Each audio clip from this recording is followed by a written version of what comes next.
Sveti Teofan Načrtani, ispovednik i pisac kanona, rođen u Arabiji od bogatih i pobožnih roditelja. Sa svojim bratom Teodorom 27. decembra zamonašio se u manastiru Svetog Save Osveštanog. Kao vrlo obrazovane monahe pošalje ih patrijarh Jerusalimski Toma caru Lavu Jermeninu da obrazlože caru i odbrane ikonopoštovanje. Car opak i grdno namuči ovu svetu braću i baci ih u tamnicu.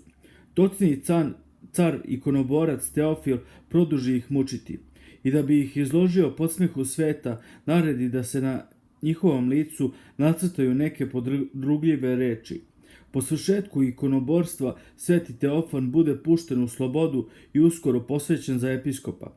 Mirno skončao 847. godine. Stradao za ikone 25 godina. Napisao 145 kanona. Oselio se u večnu radost Gospoda svoga.